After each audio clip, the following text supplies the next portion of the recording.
Then Kenny mentions that, in the art of war, the one of the main strategies of course is deception. Mm-hmm. That, when you are going into battle, one of the key things is to deceive the opposition. They must think that you are much weaker than you actually are. This is what...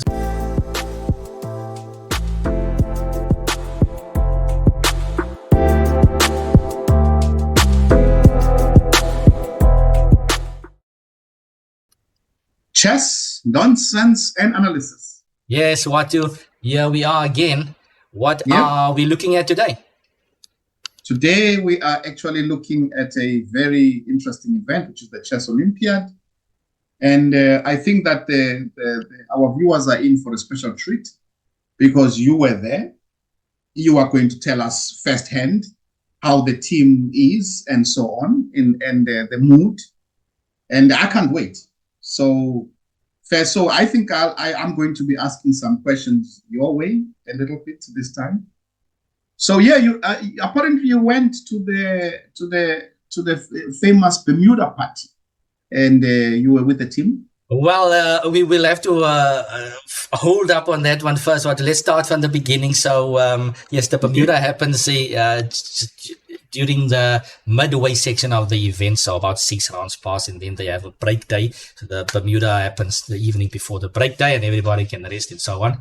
But of course, I accompanied my wife this time around. It's first time that I'm actually at the Olympiad as a tourist. I'm there. I'm just we went there a couple of days before the event started, trying to just acclimatize. Budapest is a beautiful city. It's was an amazing experience. I'm of course back at home already. The team is still in Budapest playing, and as we are recording today, we have seen 8 rounds. I think round 9 is going to be played later today. By the time this recording is out, probably round 9 has been played already. So just bear that in mind. How's South Africa doing? South Africa, I think, let's see. Let's start off with the men's section. The men's section, South Africa is... So traditionally, from what I've experienced and what I've seen, Watu, and you know this as well, way better than I do. Usually South Africa has, in the pairings, since we are, I think there's about 188 countries participating. And South Africa is usually around the midway section, maybe up just above the midway section as well. So usually at the start, we have an easy round. Or a super difficult one, but usually it's an easy one, and then we win, and then the next round we would play a top team, and then we get knocked down, and then we play an easier round. So it's a one loss type of effect, and it's basically a big challenge to see if you can win against the higher rated teams. But for now, as of now today, what I've seen, South Africa has done what they needed to do, beat the lower teams, and they are still yet to cause an upset with the higher rated teams. So they are in contention. They've not made a huge slip. I think individually they've actually done quite well, but as a team they need to still have that breakthrough. So yes, and we'll talk a bit more about just some individuals that stood out thus far. But in the ladies section, so they've had an interesting, the start, by the way, the first round, the ladies got paired against China. So that was, I think, board 4. They played against China. Yes, that was nice. That was nice to see. I think they actually played on board 5 because the hosting nation, Hungary, they took that board 2 spot, right? So they take the stage there. But anyway, that was a tough match. I think we lost that one quite clearly. Might have been 4, but then we bounced back the next match, and we beat Pakistan, a lower rated team, and we continued in this fashion just like the men's. But at some point we actually came across a tough team. We played Denmark. Yes. And Denmark is quite a formidable team, outranking us in every board by quite a bit. I think their ladies team, I know the top 3 boards have titles, and it's like just 2100s straight through. their bottom board might be a 2,000 compared to our SA ladies team. Of course, we are a bit underrated, but some of them are not even close to 2,000, right? So on paper, we should be losing this one easily. But SA ladies team actually pulled out a brilliant victory by winning that match. So there were 3 draws and 1 victory. So that was, 2.5? 1.5, right? So a brilliant victory there for the ladies. Well done. Great matchup, and we'll touch on that one a bit later as well, maybe with the game analysis. But very impressive stuff. I think the ladies still have a lot to play for. Both sides, I think, men's and ladies, we are still competing for top spots in Africa with 3 rounds to go, everything to play for. So exciting stuff, Watu. What do you want to know more? I just saw, for me, like, before I ask about other things, I think Jessie is doing quite well. I think she's gaining some good rates. Remember, we want Jessie to hit 2,100 so that she gets a WGM title. Yes, I think that's the golden mark there for her. That's what we all are rooting for, that she gets there. Jessie, so she's at the moment on plus 18, I think, no? Yeah, she's gaining 18 rating points. I'm not sure what her current live rating is, because she did play quite a few tournaments before this event. So I'm not sure about the complete live rating. But of course, this event has been a great boost for her in the right direction. And yes, we certainly do hope that Jessie gets there pretty soon. And I think she's been doing an excellent job leading the team. She's got the experience, 2-time African champion. She's been at the Olympiad representing as board 1 quite a while now. And she really gave the team stability, taking on these top players, number ones from the different countries. And she's got 4.5 out of 8 at the moment. I think she had a bit of a tough last 2 games. But even considering that, overall, she has still had a brilliant performance with gaining rating points on board 1. Brilliant achievement there for Jessie. So we are hoping that she keeps it and keeps it gaining those points, and the GM title is not too far away. Yes. Yeah, very good. Brilliant. Yes. We are certainly rooting there for Jessie on that one. Very happy on that one. Now, overall, I hear it's been the Gukesh and who's the other player who's playing on board 3? He's almost Arjun Erkaisi. Yes. What's happening there? So so the Indian team, in the men's section, the Indian team is leading. They are on full score, and they are completely dominating the section for now. Of course, the matches are still tight. Anything can happen with 3 rounds to go, but they are leading. And Gukesh, the challenger, the challenger that's going to take on Dingley Ren, the world champion, pretty soon. He's on 6.5 out of 7, and that's on board 1 for India, the youngster over there. And we can remember the last Olympiad, Watu, when he also went on a huge run. I don't know, was it 7 or 8 full score, but he's doing something similar here, and he's sitting on 2764 as a rating, right? And he's gaining 20 rating points. So he's inching closer to the 2800 mark. He's like 14, 15 points away from that live rating. You know what? There's something I'd just like to add here, And, I was talking to, Grandmaster Kenny Solomon. Oh, Kenny. He gave the most amazing theory. I love Kenny's theories, by the way. I love them. They're brilliant. They're brilliant. Yeah. And Kenny's theories. Kenny will say something, and then you'll go, "Come on." Yeah. And then he'll convince you. He'll convince you step by step. As he's explaining, you're going like, yeah. So anyway, one of his theories was Ding is the current world champion. Yeah. It's actually sort of been advised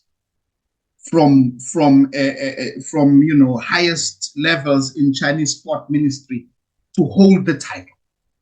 Okay. And then Kenny mentions that in the art of war, the one of the main strategies of course is deception. Mm-hmm.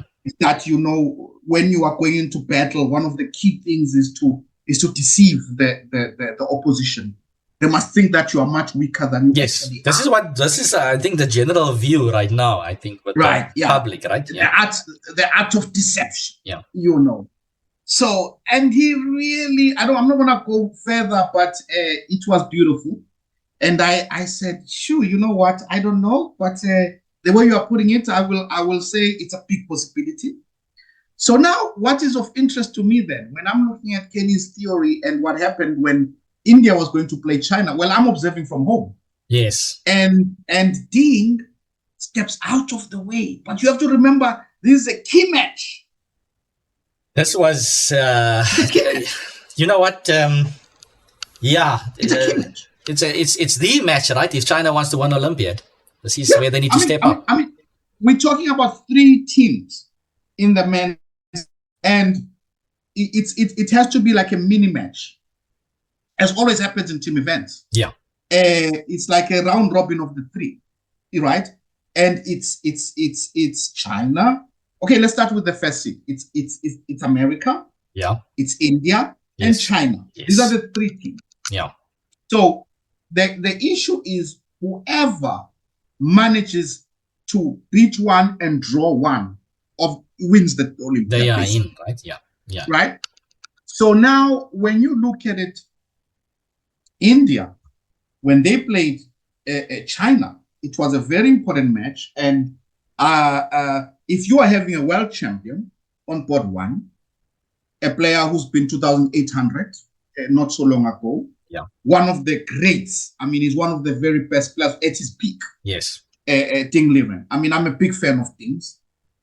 And you expect him to play if you are China. I think it was just to give a side note there. I think it was Peter Swerdler. I saw some short interview there at the Olympiad where he was also like, it's like he's never seen this where there's a critical match. You have a world champion and he must. I mean, you can maybe not have the world champion at the Olympiad at all, but if he's there, he should play, right? So this was a completely unexpected move here by China on that one. Yeah. So because you are expecting. Look, you are saying to the guy, look, you are preparing for the world championship. You've got bombs, but this is important. We want you to come in. Please use one of your bombs, one of your preparation, your novelties. Please, one of them. It's worth the title. Yeah. Use one of your novelties to knock this guy out. Please, come in. That's what you're saying. Yes. Right? So he doesn't come in. So it's for me very interesting. So, but as things look, I mean, Ding is in trouble. As an observer, as I'm watching in the world title, Gukesh is having all the successes and the confidence. Yes. And it's going to be a very interesting match. Yeah. I think it's a perfect time for any challenger now to face a world champion. Absolutely. So the youngster Gukesh is doing everything right to set himself for that stage. So we'll see what happens. But of course, that match between India and China, everybody drew their games, and Gukesh got the critical victory against Wei Yi. There we go. And actually won the match for India. So India is leading, and with Gukesh on board 1 over there peaking, and also I mean you've got Praggnanandhan 2 very solid there, but Eric Gaisi, the guy's on 7.5 out of 8 on board 3, and he's gaining 15 rating points, and his live rating is like 2790 something. He's almost 2800. Right, independently without playing the Super GM invitational tournaments. The guy is phenomenal. Amazing. And so I mean, India speaking, I mean, you've got Vidit and Hari Krishna also performing well there at the bottom. So India is the team to beat, basically. Just on that note, on the open section, maybe from the SA team, the standouts. What do we have? Daniel Barrish doing quite well on board one. He's holding it nicely. Yeah, Barrish is on 3.5 out of 6, and of course he beat the Grandmaster. Always nice to beat the Grandmaster at the Olympiad. Nice. We will see something more about on that a little bit later. And another thing to mention is, of course, Jan Karsten. He also beat the Grandmaster. He's on 3.5 out of 7 on board 2. First Olympiad for him. So also a nice step in there for him. And the rest of the team is actually, like I said, they are still poised. They're waiting for the big match to break through. But all the best to the SA teams over there. We are certainly. I think though, Daniel Quadri on 4 is also stabilizing the team. He's picking the points. Oh, of course. I mean, any team basically would want to have Daniel stabilizing the team there. Of course, Daniel is on 4.5 out of 6. Just beating everybody he needs to beat, and then drawing some very strong players. So I mean, I don't think you can ask for a stronger number 5. They're coming in at 4, right? So. Yes, so that's that. Let's see. So, are we going to have a look at some positions today, Watu? Some games? Yeah. Well, just one final thing. Yes. I was actually following South African men's team. I hope that the women's team gets first in Africa. They've got chances, and good luck to them. And the men's team, I thought, okay, we have good chances before, but now Egypt, I saw they roped in Bassem. He came in, so it's going to be extra challenging. But, let's hope for the best. Let's hope that something can happen. Yeah. Let's see what we can do there still for both sides. I'm just curious, did Egypt play with 4 players all the time then? It must have been then. I wasn't keeping a close eye on them, but it must have been. But must have been the case with him coming in late, yeah. Okay. Yeah. All right, so... We're jumping into the game? Let's jump over to the game then. Yeah. Let's do that. And our first game, we're going to have a look at... We are going to see Daniel Barrish. Of course, he is not a complete stranger when it comes to beating Grandmasters. And here at the center stage at the World Olympiad on board 1. This is round 4. South Africa is playing Brazil, Watu. And wrong side. Daniel's got the white pieces here against the Grandmaster from Brazil. 25-70. 25-70, yes. Supi. Yeah, Supi. Louis Paulo Supi. Right. Okay, so it's black to play here, and black played pawn to h6. Yes. I mean, it looks like a pretty normal move, and I think the position looks very standard. Of course, white is slightly better, 2 bishops and pointing at the king. Yeah. But h6, I expect that Supi was probably expecting bishop takes f6 or what? Yeah, something like that, right? This, and then he's got this covered at least. And then the knight can go to f4 and probably dreaming of some advantage. Right? Yeah.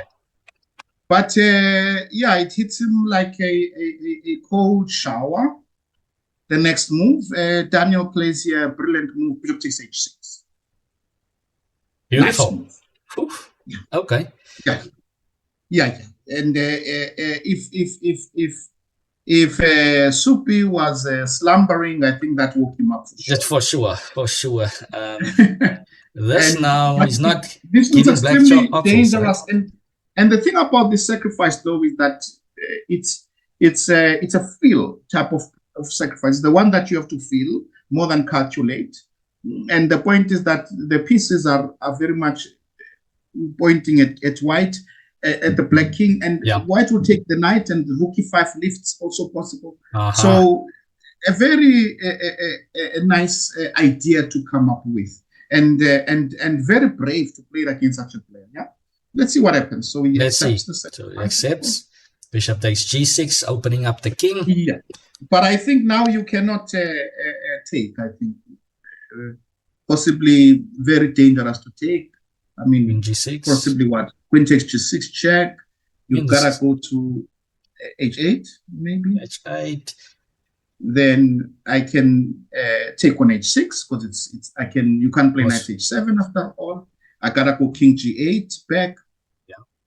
Then rook e5 or things like this. This is just. Or first, should I play first? I can also play rook d1, queen e7, rook e5, or I can start with the rook e5. Maybe rook e5 so that the queen is not close by. Yeah. Maybe rook e5 is possible. Yeah, but it's finished, I think. Yeah. Yeah, the king is too exposed. It's finished. Yeah, it's too much. It's too much. It's too much. Okay. So he plays bishop d5. Yeah. There's bishop d5 over there. And now I think Daniel is sensing that the game basically is his for the taking, and let's see how it goes. It goes for it. Yeah. Queen takes. Nice move, queen c3. Yeah, he plays it like very practically, because if you go back, let's go back. Yeah. Before rook takes e8. Yeah, because maybe I I'm the attacker in me says I want to play 95, for example, but it's not necessary. But 95 and just try to knock out.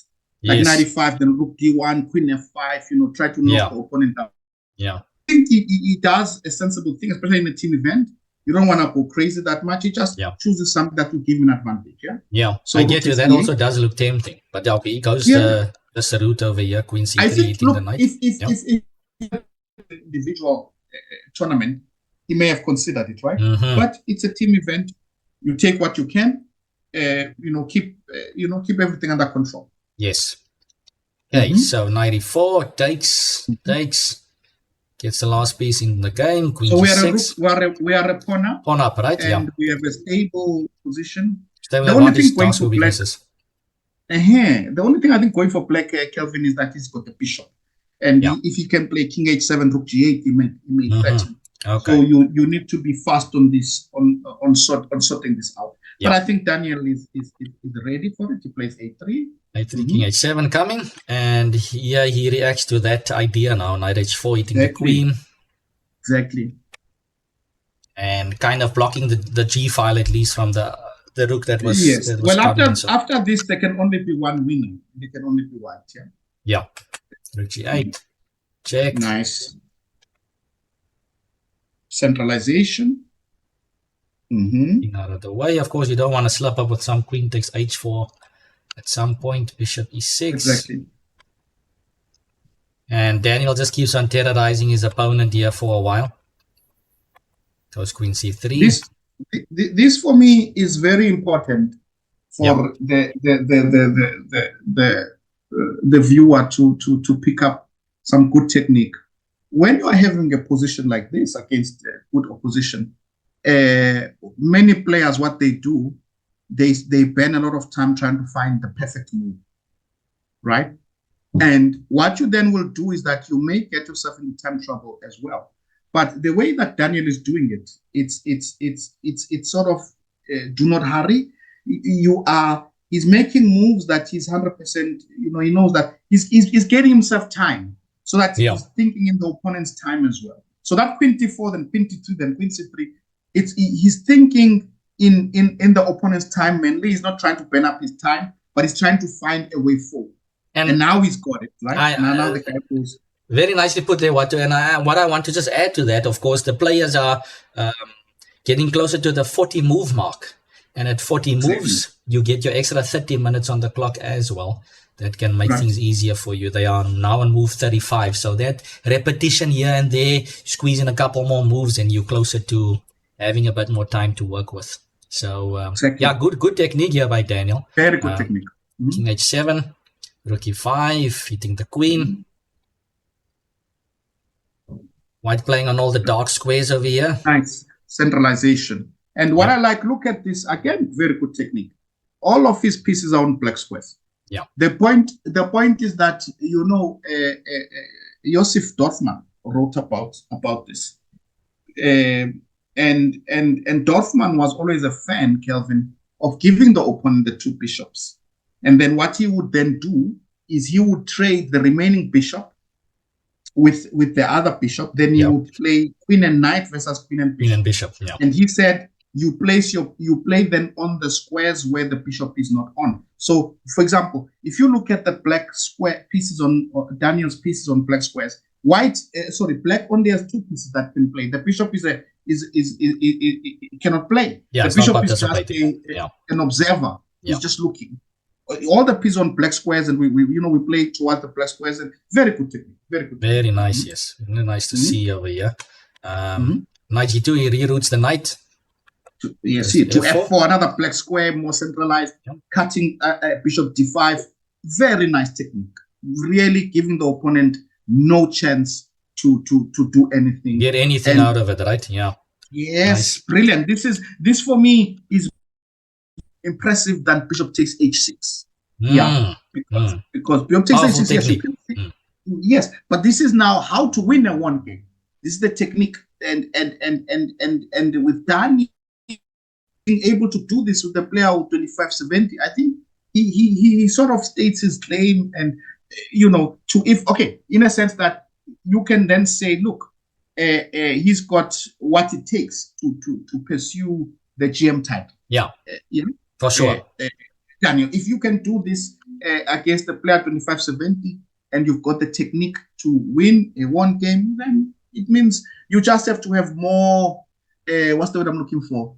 You need to have a run. You need to have a good run of consistency.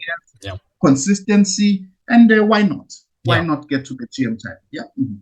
Good stuff. Really nice to see here by Barrish. So let's see. Bishop D5 was played. Bishop had to move, of course. And okay, a little checkmate is being threatened over there. Yes, gotta be careful. Knight takes D5, C takes D5. So it's a heavy pieces type of end game here. Queen E2, Rook D4. And of course, White has the luxury here with having 3 pawns around the king. Very important with these heavy piece end games.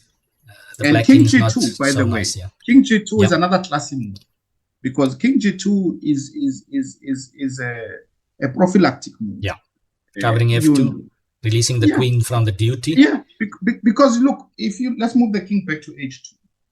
If you don't play King G2, somewhere Black could play Rook E4, for example. Yeah, let's say Rook E4. If you play Rook takes E4, D takes E4. And now I control F3, and if you do nothing, I play Queen F5, King H7, very difficult. And if you take, I take on F2 check, and then I either perpetual check or I will take on C5. So prophylactic move is also very important. So very good technique. Nice. King G2, very nice. Taking his time with it as well. Nice. A5, stopping B4 for now. Queen E3. Check. Yeah. And here, White offers the trade. Yes. Of course, this is but this is a trade Black cannot get into. Because look at that pawn on C5. If you trade, I will just take play B4, take on B7. You can resign. Yeah. So he's forced basically not to. You just cannot even trade, right? Yeah. Just cannot. Queen B2, and unfortunately, I mean, you want to trade queens because your king is so exposed. This is also in the air there. Black has to give some breathing space for his own king, grabs the pawn. Queen F8 check. King G6. And there's not an immediate mate or anything, so White moves Rook D8, giving himself the opportunity to continue the hunt. Coordination, huh? Nice. Queen G7 again, check. Queen E8, of course, we don't want to trade queens here. Yeah. Rook D2, H4. 3, D5 pawn is a bit weak. Also eyeing the F7 pawn. Check.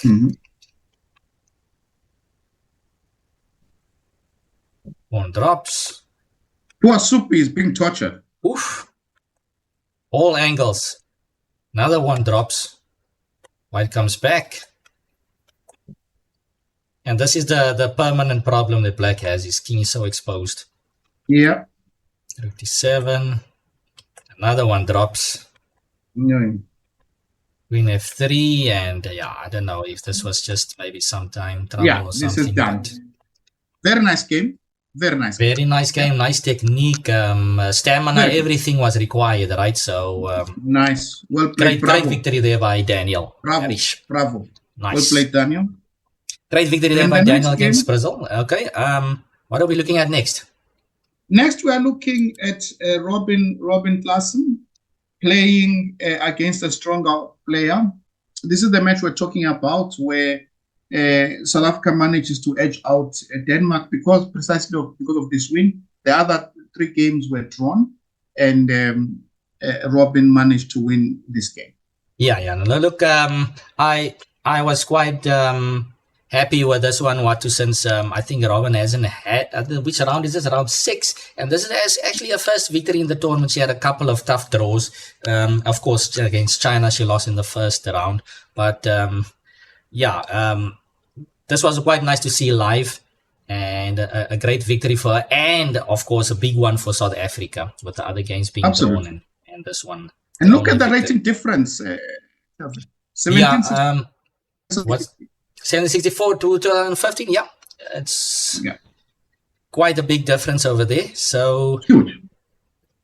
Yeah, here we have the position, some type of Catalan position, and interesting one. Of course, White has this bishop here that at some point needs to get out. It's not the most aggressive structure, but White has more pawns in the center, so to speak. And this is your typical idea. Black has this type of a blockade on e4. I think with these structures, what is always a question, how to unblock this blockade. Right? Yes. Very important question, yeah.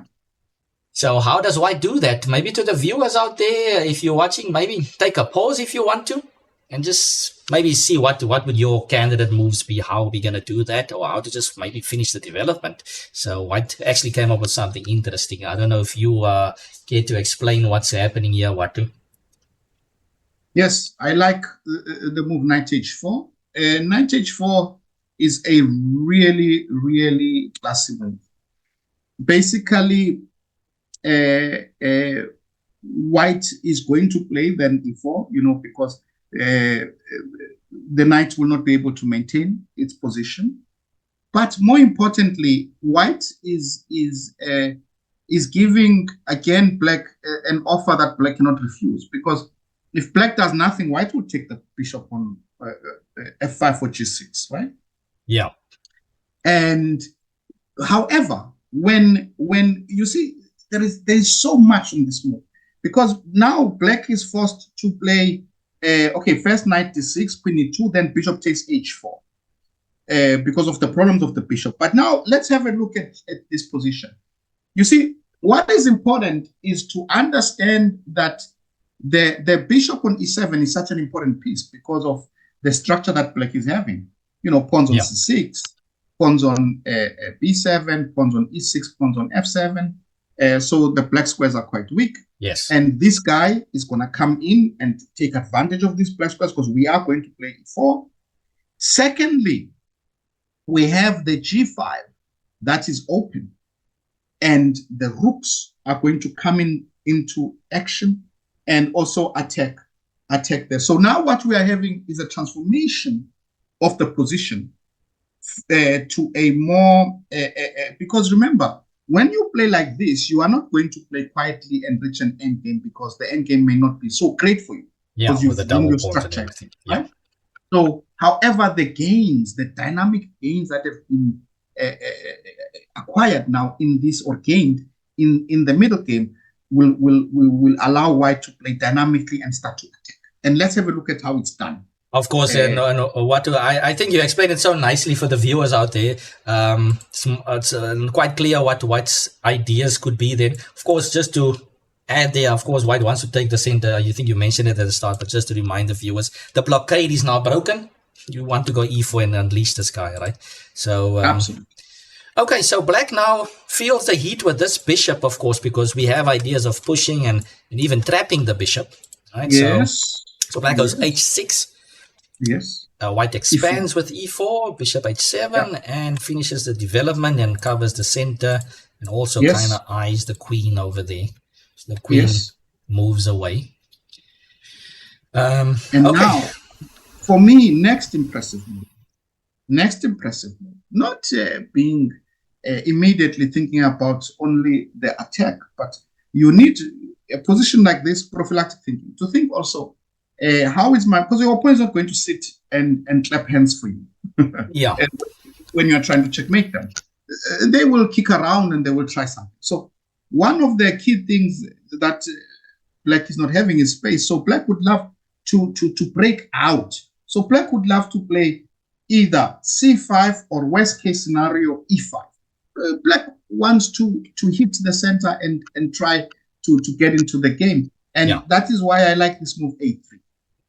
Kind of stopping because C5, now, right? Yeah. Yes, stop C5. Because I will take and play B4. B4 and 4. Immediately. Nice. Just to show the viewers out there. Yeah. So the bishop is there, queen takes was not possible, but this is the whole point of that. Exactly. Beautiful. So it's we are attacking, but we are aware of our opponent's defensive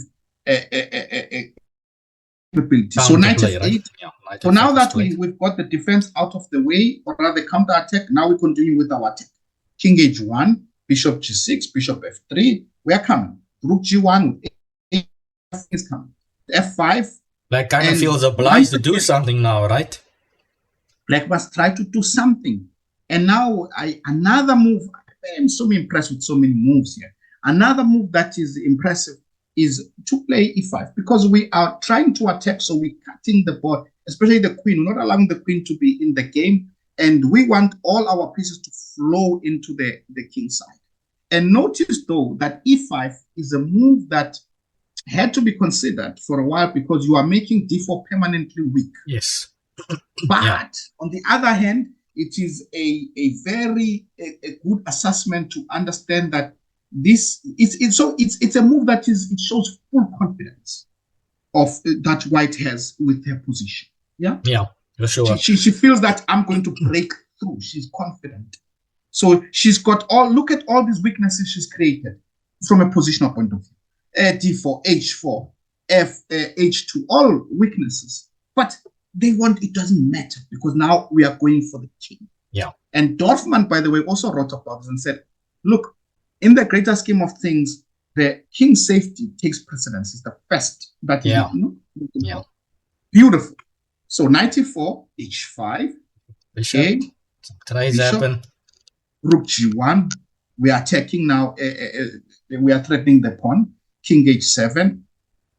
Queen C2. We are defending the pawn, and we are setting up a pattern. So always important to set up patterns when you are attacking because they can be useful in some position. Queen C7, Rook G3. We want to bring the other piece into the game. Yeah. Queen B3 again. Looking at E6, you can tell we are always looking at the opponent, what the opponent wants. Queen B3, reminding the opponent also that E6 is also quite weak. Yeah, Rook F7, Bishop F4. Another pattern is set, and anyway, stopping F4, right? Yeah, for sure. Yeah, Rook D8, Rook D1, Rook D7, and now that the rook is there, back to G1, Rook E7, back to our pattern, Knight D7, Queen C1. Now we are ready. All the pieces are lined up, right? Yeah. Yeah. The threat is actually a beautiful one. For example, if A3, we will go boom. Bishop takes H6, pawn takes boom. Rook G6, Bishop takes boom. Rook takes G6. We start the whole house. But we are going to play to take on H6 and checkmate.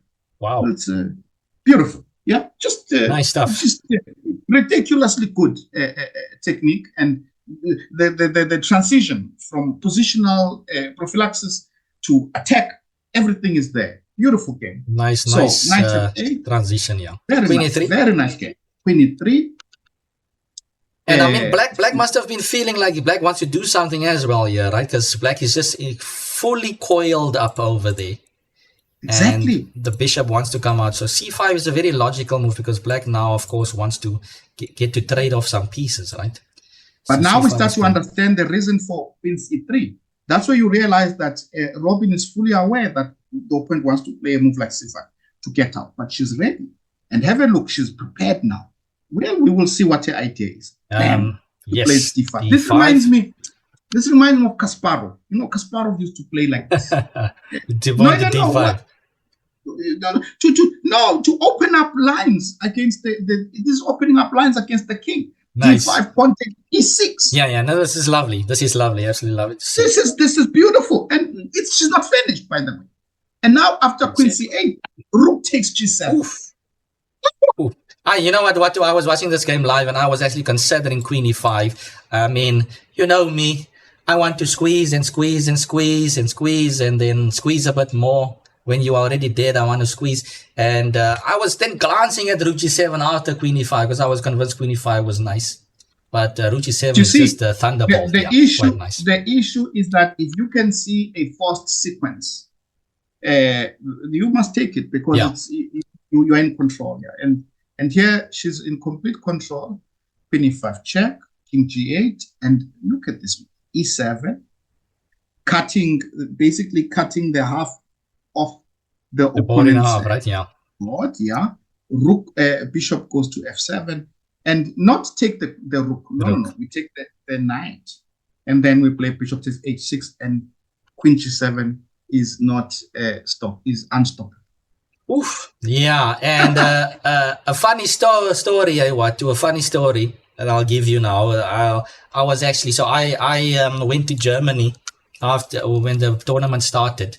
And I was watching the games from that side, and then I came back with a return flight to Budapest for one more evening, which I joined the Bermuda, right? And then the next day I flew back. But when I came back to Budapest that day, then I booked myself in where I was staying, and Robin was playing this game live, so I was watching it, right? And so it was a tough match, and I was watching all the whole team, right? Everything was quite tight. And when I was watching this, and then I saw Rook G7, and Rook takes happened, and then I'm like, okay, I'm glued to my seat because Robin was really low on the clock as well, right? Okay. So this was happening with not a lot of time on the clock, and before this stage, it was around here. I think E7 was played, and I was calculating, and I was trying to figure out what's happening, and then all of a sudden, I see my phone ring. Now I'm watching the game on my phone, so I'm trying to. Yeah. I'm considering, should I pick up my phone now? I don't want to pick up because I'm looking here. What's going on? So I pick up the phone quickly, and it's actually Robin on the phone. What? Now, do you know that there's a delay on the games? There's a 15-minute delay on the games. So I was still in that emotional state. Yeah, is she going to finish off here? She's calling me saying, I won already. I'm like, oh, okay. So very nice. That was a funny one for me. So actually, on a side note, you know, just for the viewers who don't know, one of the reasons why they've made this delay is that in one Olympiad, the French team, they played was it called musical chairs, where you move around with the chair. But anyway, that's that. I think we need to do a special one for that one, by the way. Yeah. But I heard something. I don't know the full story, but yeah. I actually was there at that Olympiad, so I would really love to tell the viewers. Okay. And interesting enough, I was staying in the same hotel as Rochard, as the French team.